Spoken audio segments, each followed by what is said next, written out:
mbokk yi ñu ngi leen di nuyu dal leen ak jàmm ci xibaaru digg bëccëg gi ci Walfadjri TV leeru jamono la ca gën a fës ci boppu xibaar yi lu toll ci ñetti téeméeri tonu gerte goo xamante ne ci wàllu diwlin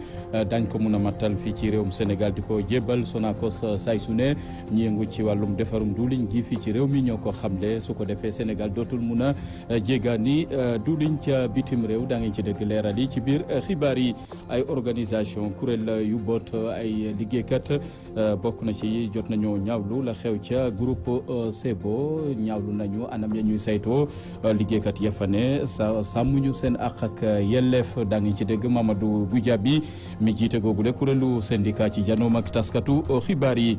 jalgati la ñu ne moo feeñ ca kër Mandongo jalgati koppar foofe nag ñenn ci askan wa joxoñ nañu baaraamu tuuma meeru gox ba ne lañ ko dënk doxalu ko na mu waree bokk na ci koppar ya ñu dugal ca commune ba bëgg nañu ku leen koy saytool ci anam yu mucc ayib daa ngeen ci dégg leeral yeeg suñu naataango Alhassane Ba. élection présidentielle ca Mali ñaareelu xaaj bi tey ji la ci dimanche gi ñaari candidat Ibrahima Boubacar Keïta ak Soumaïla Cissé ñoo cay xicco ngir xool kan mooy falu ëllëg njiitu réew Mali ci yooyu la wote foofee ca Bamako daañ ci dikkat incha allah na mu gën a yaatoo mbokk yi bu nees ki seema dikk ak yéen ci yaatalum xibaar yi.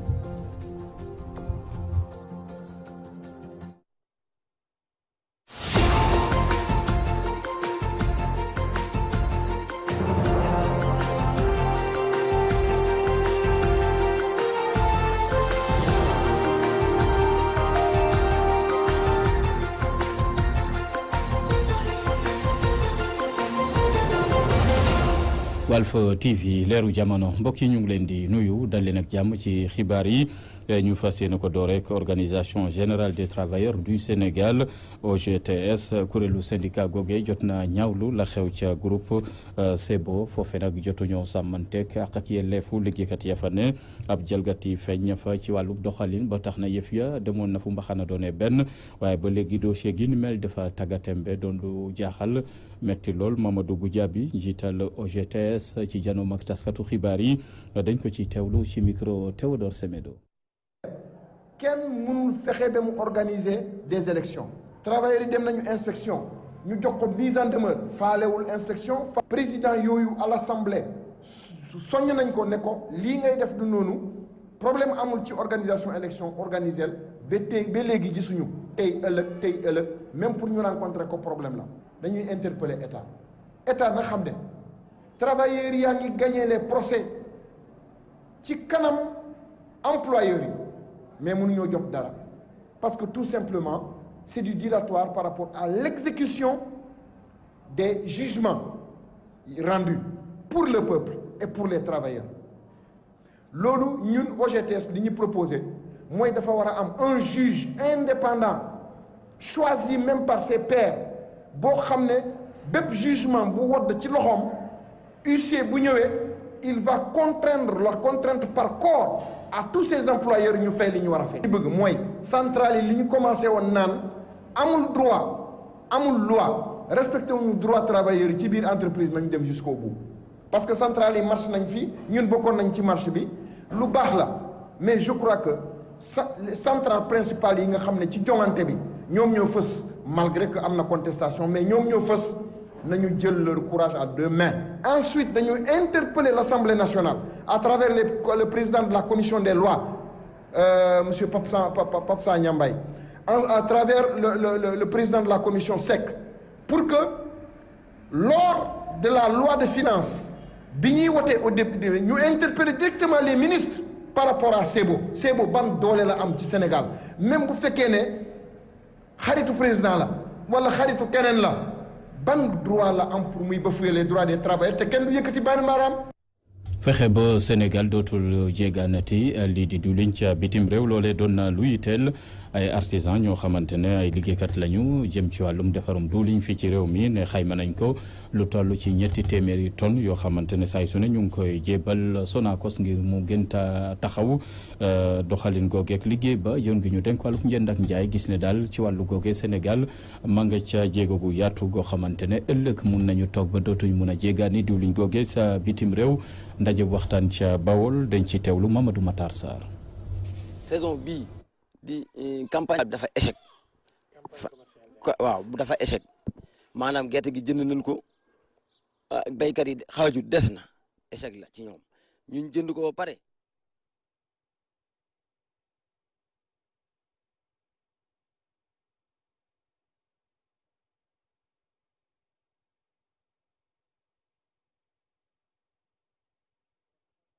xaatimoon ci mars 2008 diggante nguurug Sénégal ak ñi ngànk filière bi ñu waxoon ci ne bëgg nañu defar at mu jot 300 tonnes diwlin li ni mel nag mu ngi dox bu baax ci zone Touba bi di ngëm-ngëmu jëwriñ ji ñu dénk wàllu njaay ak njënd ci sunum réew ci ab tukkib nemmeeku bu mu doon amal ci dëkk bu sell bi nee na gis na kat kuréel gu ci mel ni Raziat te soxna Maam Xari Mbàkke jiite ko ñu ngi bay seen waar bu baax ci mbir mi ndax bés bu jot dinañu jox Sonacos lu tolloog 300 tonnes diwlin. Raziat jëloon na engagement pour mën a transformer 100 000 tonnes diwlin gis ngeen ne bés bu yàlla sàkk Raziat ngi produire plus de 300 tonnes par jour daanaka c'est près de 4000 tonnes ci weer bi plateforme bi les acteurs sont en train de respecter les engagements. ñoom ñii di yëngu ci wàllum defar diwlin nekkee fii ci Touba nee nañu seen mbébét leen dong la fexe ba dootuñu jéggaani benn yoon diwlin ci bitim réew soxna Maam Xari Mbàkke moo jiite Raziat. xam nañ ne lii mooy suqaliku réew mooy jëmale kanam réew ndax tey plateforme bi comme niñ koy faral di waxee rek bis bu huilee bor day jeex ci mbay mi parce que su boobaa liggéey day am parce que ñun artisans yi nga xam ne ñun ñooy naan diwlin ñun fi mu ne actuellement à Touba ñu ngi fi employé 12000 emplois 5 mois lañ daan liggéey ci année bi taxaw.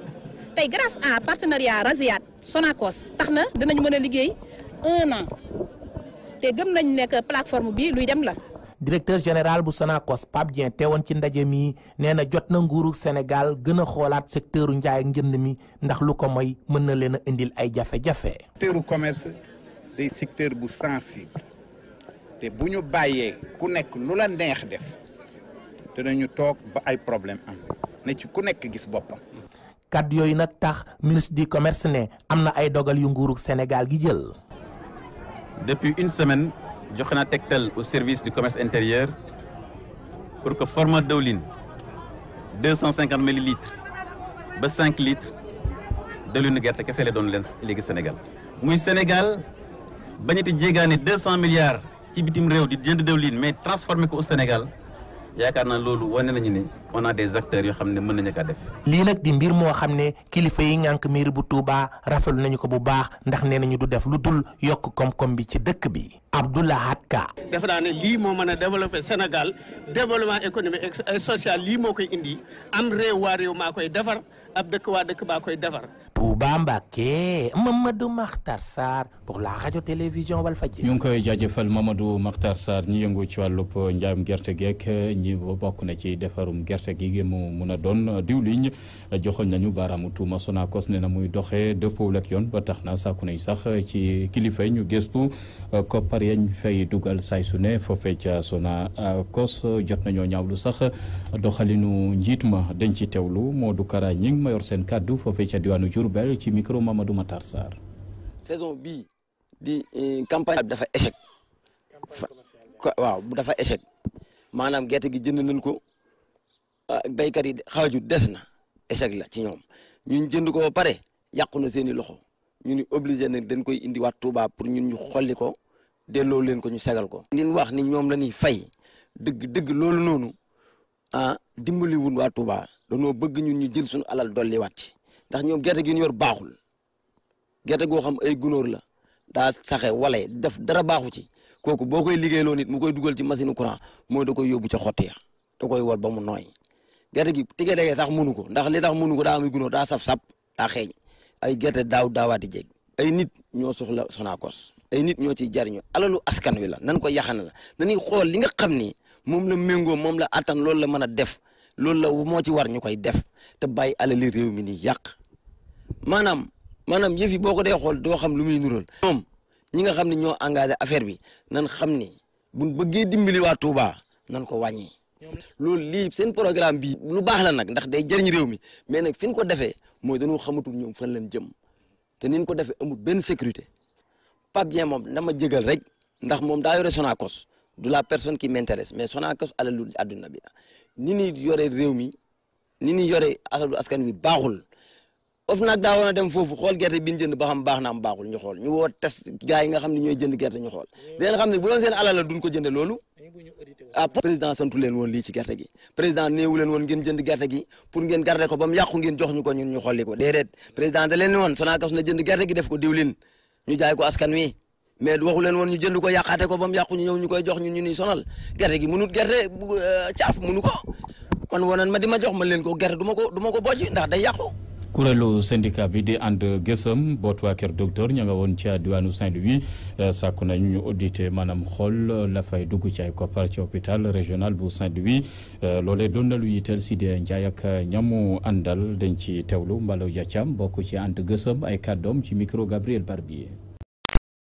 wuruj njuuj njaaj teg xel ak luubal moomeelu commune bu Kër Manongo la ñu bokk ci APR Benno Bokk Yaakaar ak dëkkee fa dëkk ba di jiiñ seen maire ba di Modou Diaw tax ñi woo wéy taskatu xabaar yi ngir siiwal li ñuy dund ak moom mbir yi nag ne nañ ca 2014 2015 la tàmbali. ci lépp loo xam ne injustice la scandale financier yu kenn xam nu mu toll. 2014 2015 biñ fi installé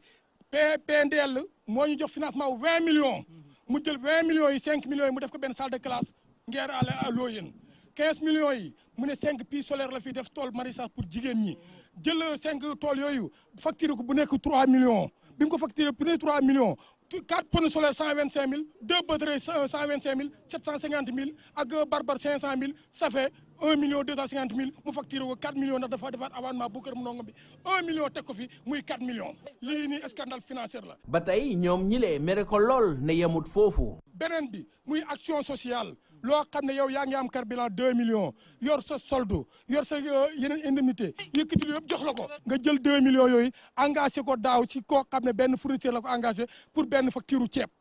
wara ne Kër Manongo la jaay ceeb te jaayul Kër Manongo ceeb ñu jël engagement boobu yóbbu ko trésor génne xaalis bi bu ñu génnee xaalis mu jël ko def si poche ñii mu may 5 000 ñii mu may 10 000 lu si def mu reesal te loolu lañ téye Khalifa Sall te moom la maire di def. jëf ji nag ñoom ñu ne bettut leen benn yoon si seen maire bi ndaxte moom yàgg nay wax gëmut parti bii di APR. boppam la gëm ndax nit ñi xam ne leen mosoor actitari saa yu leen soxla su ñëwee leexal leen dañoo xiif ñu woteel ko ñett lañ koy xamal kum neex nga war sa jongalkat waa sag watkat bi bis ba ko waree wala sa ba léttkat ëllëg da nga bëgg a léttuwaat ñu ngi ko fii xaar deuxième bi mooy que ne ndax xam ne fekkewuñ nawetu daa waaye xam nañ néeg yu doon senn.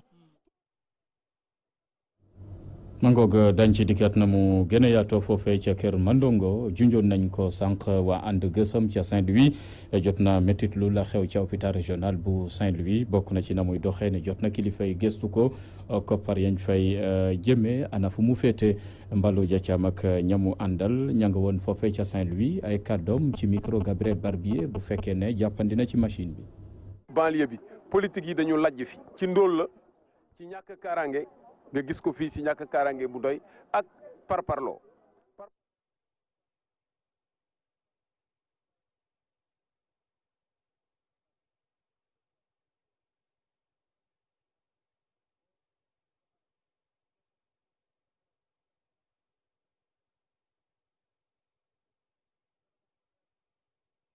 fii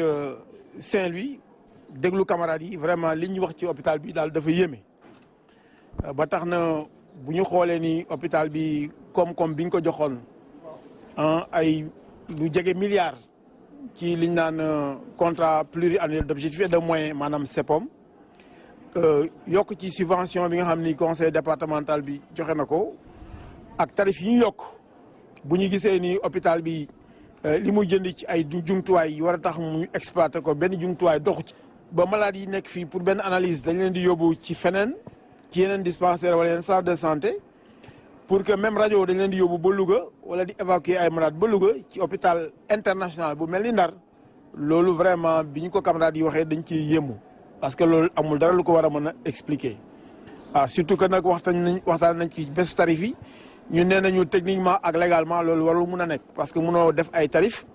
at mi jeexagul li nga yaakaaroon ci koom amoo ko ba pare nga da ngay wàññi njëkk donc boo wàññee njëkk xam nga tegoo ko fenn. ñu ne aussi hôpital bi si boppam am na ay travailleurs yu nga xam ni fay ñu leen seen salaire ba tey te loi moo ni ba juróom-ñetti fan ci weer wi war nga mën a fay lu ko weesu nag liggéeykat bi bu ko neexee banque loxoom ñoom nag déposé nañ préavis de grève pour que hôpital bi war a dellu fa mu nekkoon te ñun sax dañoo yéeme parce que crise yi fi amoon yëpp foogoon nañ ni hôpital waru delluwaat ci crise yooyu la et que loolu ñu ngi koy naqarlu bu baax a baax waaye nag ànd gësëm ne na comme que préavis de grève déposé nañ ko saa ñu jógee pour di xeex ànd gësëm dana ànd ak ñoom si xeex boobu ñu gësëm ba li war a rot ñu loolu moo fi suñu taxawaay. léegi nag liggéeykat yi hôpital bi yëpp ñoo ni dañoo bëgg investissement yi ñu def njariñ te appareil yëpp dañoo paan nañ ko auditer hôpital bi auditer ko wax koom-koom bi ñu fi def fan la jaar ba tax machines yi mënuñu dox ba maladie mënuñu faju fi. mangoog mu doonoon ñaxtu liggéeykat yi yëngu ci wàllu paj mi waa ànd gësëm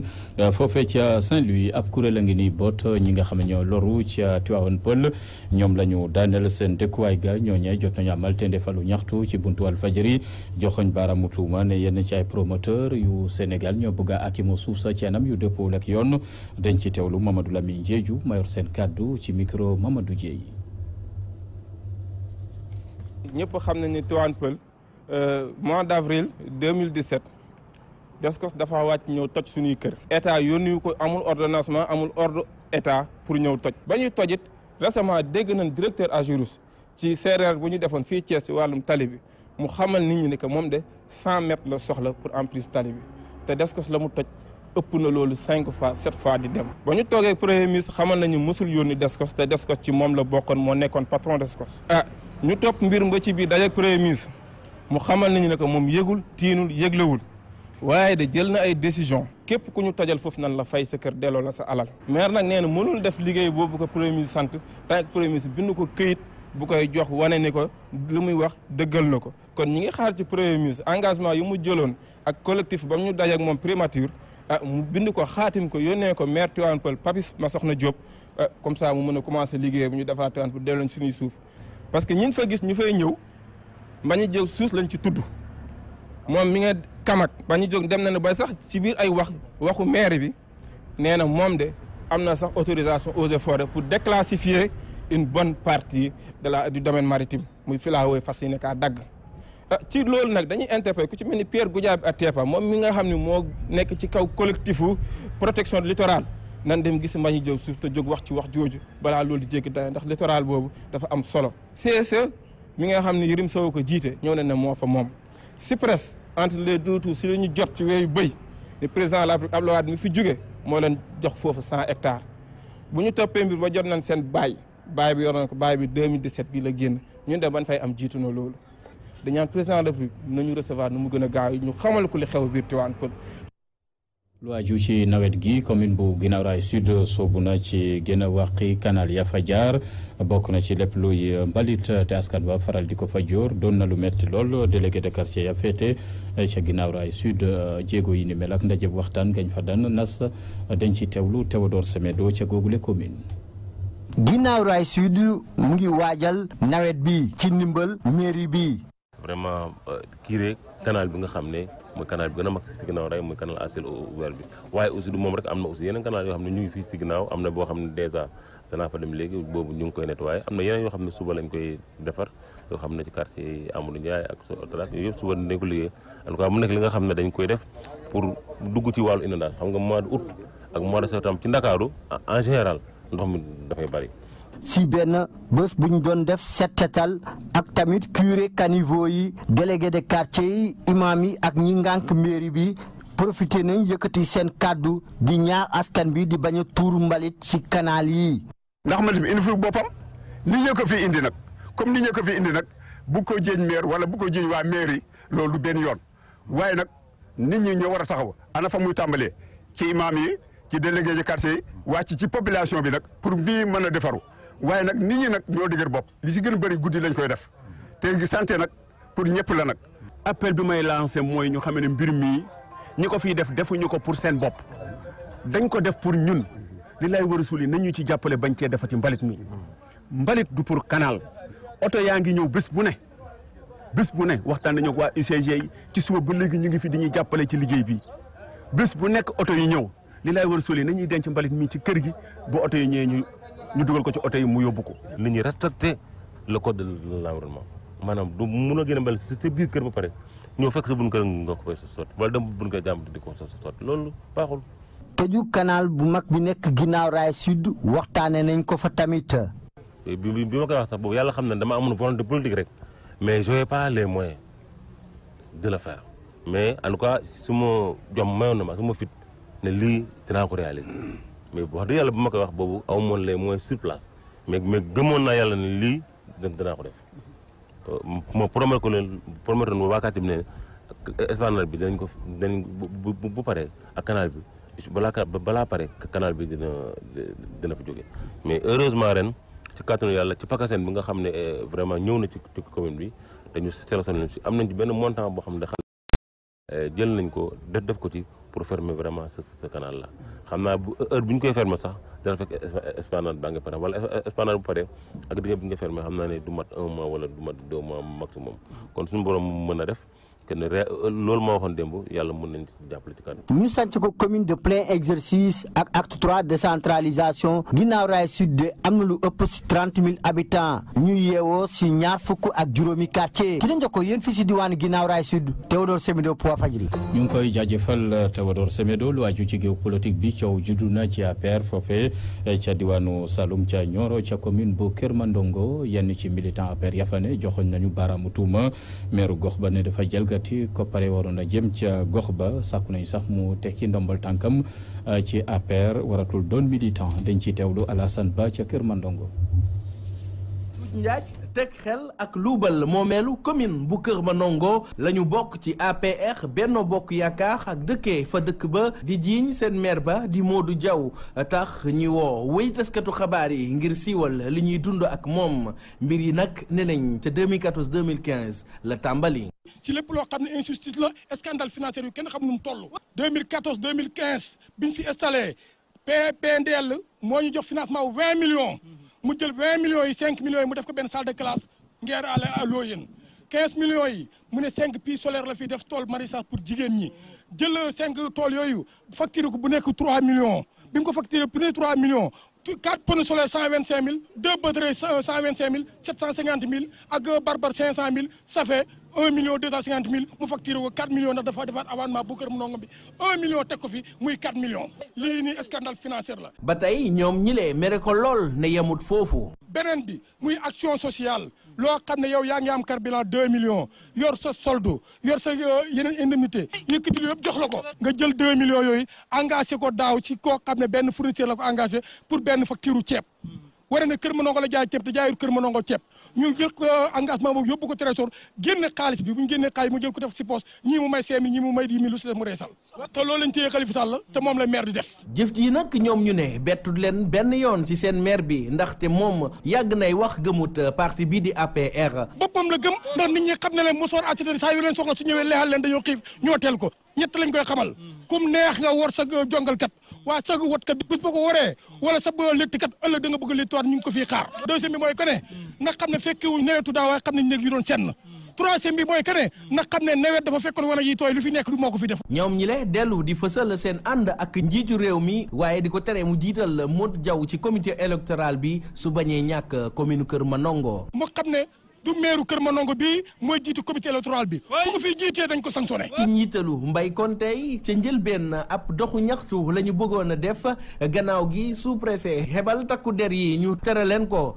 ñoom nag ñu ngi ñaawlu ndax la leen waroon muy bind def nañ ko ca ba mu waree waaye fa mel ni mbir yi fa am lu ciy làqu waaye loolu du leen tee ñu wëyal xeex bi ba fu mun a xem. nañ suñu devoir nag suñu droit ku ñu ko jox ñu jël ko ku ñu ko joxul ñu jël ko. Kër Mandongo Alhassane Ba Walfadjri. njiital mouvement Jëngu mouvement citoyen la ne candidat lay doon ci élection présidentielle 2019 Boubacar Camara jot na amal tukkib nemmeeku ca banlieue bu Ndakaaru lam fa gis moo ne daal amul genn suqaliku gu am ci réew mi rawatina ca banlieue ba la ko yitteel mooy fekk opposition bi ngir mun fee jëlee njiitu réew mi Macky Sall ci élection tànneefu njiitu réew ñu jëm dañ ciy teewlu Boubacar Ba ay kàddoom ci micro Théodore Semedo. banlieue bi politique yi dañu lajj fi ci ndóol la ci ñàkk kaaraange nga gis ko fii ci ñàkk kaaraange bu doy ak parparloo mooy lépp lu baax ci réew mi ñu jël ko génne ko ci banlieue bi ñu bàyyee ñu fi lépp li nga xam ne lii moom mooy inondation yi cimetière bu ñuy suul néew yi sax fii amuñu ko. ak boo joxee nit sa alal jox ko sa nguur ne ko defaral ma bu lajjee nag nooy def da nga koy changé nga teg fi keneen ki nga fiy teg aussi na la wax lu leer lu muy def ba ñëpp ànd ci dinañ wër banlieue bi yëpp constaté wax ak nit ñi fi mu toll nii na ñëpp mobilisé wu. ci élection yi ñu jëm aussi ku nekk téye sa carte ñu bañ la naxee ay financement nan la dañ lay financé dañu bëgg a téye seen carte yi ba élection yi passé parce que xam nañu ne ku ñàkk du leen voteel kon nag dañuy dem seete ñi ñàkk ne leen dañ leen di financé pour récupérer seen carte d'identité buñ ko téyee ba élection yi passé ñu ne la buñ leen nax la nag dina am ñenn ñuy jox xaalis buy élection yi passé ñu indil le problème bu dul jeex kon nag nañu fexe ba bu kenn joxe carte d'identité ñun suñu programme banlieue mooy banlieue bu nekk day am plan d'aménagement du territoire ñu xool fan la université di nekk fan la yoon yi di nekk fan la lycée yi di nekk fan la ñuy def mosquée yi ñu taxaw ut financement bi benn bi ñu ngi ko jëlee ci ressources yi nga xam ne moom la ñuy jëlee ci suuf si gaz beeg pétrole beeg pêche beeg lépp ressources yi ñu jël dañuy jël une partie pour financer banlieue bi beneen bi ñu jël budget état bi directement affecté ko communes yi beneen bi nag ñu fexe ba coopération bi ñuy am au niveau national ak international dugal fi xaalis boo xam ne day dem ci banlieue directement parce que bu ñu defarul banlieue bi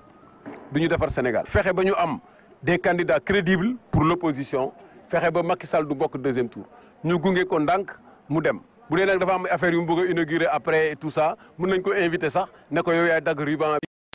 bi président mais moom Macky Sall moom vraiment merci beaucoup na dem te jël réew rek ne na dem du programme da ngay seet lan ngay teg mooy programme du n'importe qui la ñuy jox réew ñetteel bi mooy yan candidat la ñu war a jiital pour gagner élection yi loolu mooy suñu programme. kuréel gi boot jigéen ñi ne ci opposition bi maanaam ku jég politique bi fas yéene amal doxum ñaxtu konuk tey ji ci dimanche gi jot nañ ko waxtaanee démb ci samedi gi ne jël nañu matuwaay ya ca war am autorisation ko ñàkk ko am lañ ci yemale neex na xarit daañu wàcc ci mbedd mi ngir addu ci tolluwaay réew mi ak jafe-jafe askan wi ñaaña Njaay mayor seen kaddu ci micro Théodore Semedo. ñun ñu am autorisation dañuy marche ñu bañ a am autorisation dañuy marche ndax ñun ay jigéen lañu ku ñu yërëmatul du ñu yërëm suñu bopp te Macky yërëmuñu li nekk ci réew mi metti na loolu moo tax ñu daje fii boo xoolee li fi nekk ñun xeex nañ ko guddi xeex nañ ko bëccëg kon dañoo bëgg nag comme wax nañ ba sonn Macky déggul dañu bëgg a wàcc ci terrain bi dimanche ak jàmm muy le 12 pour wàcc ñaxtul askan bi fi nekk te sonn lool. ak ñi nga xam ne ñoom la ñu tëj leen arbitrairement liñ leen tëjee dara du ci yoon muy ku mel ne Karim Wade ku mel ne Khalifa Sall ak ku mel ne Barthélémy Dias ñu bàyyi leen ñi nga xam ne ñoo porté wu seen candidature muy Khalifa ak Karim Wade ñu bàyyi leen ñu génn ñu bokk ci élection yi loolu la ñuy xeex di xeex aussi parrainage bi du yoon Macky xam na ne fii mu toll temba toog ba heure bi mu di fi déclarer parrainage ñun duñ ko nangu tey duñ ko nangu ëllëg ndox mi moom gisoo ma ni ma ñàkkee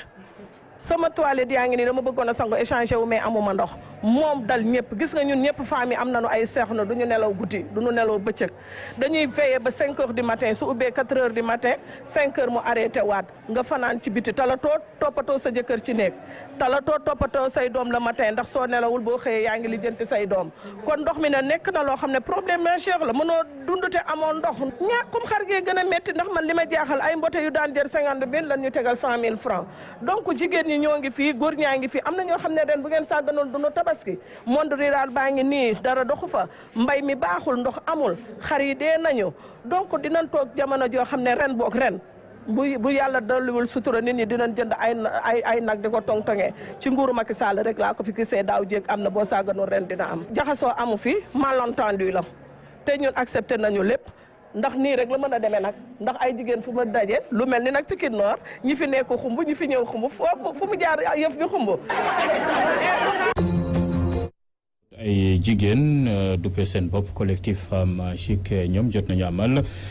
doxum ñaxtu ci mbeddu Ndakaaru fii ci rond-point Liberté 6 la leen taxoon a jóg mooy métitlu ak ñaawlu bundu xataal ak métital gañu métital jigéen ñi ci néegu sëy yi jot nañ cee dànkaafu ñu bëri dañ ci teewlu Alxayri Aydara.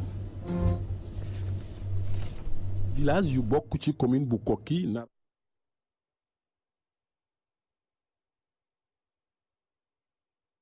ñoom ñëpp ay jigéen lañu bokk ci collectif Femme Chic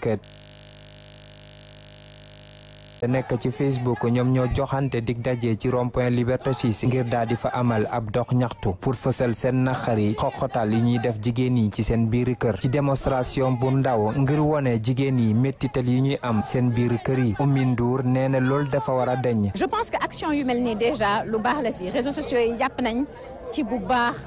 pour gars yi xam ne léegi ku am lu la métti wala looy ñaxtu boo ko defee ci Facebook wala ci internet peut-être ñu bëri dinañ ci jot ñi nga xam ne daawoon ci jot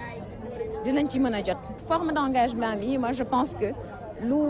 mën a mobiliser si lu gaaw la parce que en quelques heures di nga mën a jot ñu bari. Aïda Samb mu nekk artiste woykat moom nee ne jigéen dañ ko war a nax waaye kenn waru koo méttital. tey boo amee jabar wala nga am musarak ba gis naa ni war nga ko mën a teewee neneen ci àdduna lu dul di ko maltraité. ci biir jigéen yi ñu fekk fa ka Abraham Sarr moom góor la bokk ci collectif pour la protection de l'enfance mu ngi ñuy xamal ni violence yi ñuy def jigéen yi bëri la te loolu dafa war a deñ. pour naqarlu pour ñaawlu dóor yi ñuy dóor xale yi dóor yi ñuy dóor jigéen ñi surtout. réseaux sociaux ñoo tax mu gën a yaatu mu gën a siiw mais daa mës a am. dóor jigéen dafa mës a am. xoxotal yi bëri nañ façon mun naa nekk ci kat wala ci kaw yaram bi te loolu day jur ay feebar yu bëri buñ sukkandikoo ci maam Victor Samb. dañuy wax rek ndey kumba waaye am na yeneen ndey kumba yu nekk ci biiri kër te waxuñu ko te ndey kumba yooyu ñu ngi cardiaque moo tax xale da nga koy yar ci ba muy ndaw inculquer ko de bonne valeur. soo ko inculqué de bonne valeur xale boobu mu màggee noonu lay téye jabaram. yile jigéen seen dox ñaxtu bi rond-point Liberté 6 lañ ko tàmbale daa di dem ba rond-point Sacré-Cœur 1 ñu ànd ak slogan yi jigéen kenn waru koo méttital waaye tamit lii di xarafal jigéen dafa war a deñ. googu ñu ngi koy jaajëfal El Khayri Aïdara dëkk bi di Ndala Bofé ak Kaneen ma nga ca diwaanu Louga dootul yàgg daañu taxali ko lëndëm ndax ñàkkum courant ga ñu doon dund say su ne njiital mouvement dolli bu Mamadou Mamour Diallo ca Louga ne taxaw na ngir yooyu la dëkk ñu jox leen courant ci lu dul yàgg dañ ci teewlu Omar Kayre. ñetti village yu bokk ci commune bu Koki nara am courant ndax jàppandaluk Mamadou Mamour Diallo mi leen may ay matériel jëm ci ay poteau électrique ay fil ak yeneen yu ni mel ki ko xamle nag di Pape Diop nekk maire bu Koki doon daloo jumtuwaay yooyu. ci ay adresse am ci ay partenaire am ak ci jàppale wu président de la République son excellence Macky Sall ba tey ñuy réceptionné matériel boo xam ne bii suñu village yi ñu amoon muy Kaneen àll muy les Kër Massal muy Ndalla muy. incha allah dañ ko électrifier ba nga xam ne li ñu soxloon ci développement yëpp dañ ko mën a commencé di am te loolu suñ ko amee nañ ko xamul leer du ma Samba du ma Demba c'est Mamadou Mamour Diallo moo nu jàppale njukkal ma ay partenaire am ay adresse am ak i pexem ci njàppale président ba tey li nga xam ne tey am nañ ko fi tey ñu am ko fi. Kaneen àll am nañ ci seen i poto yëpp ñëw na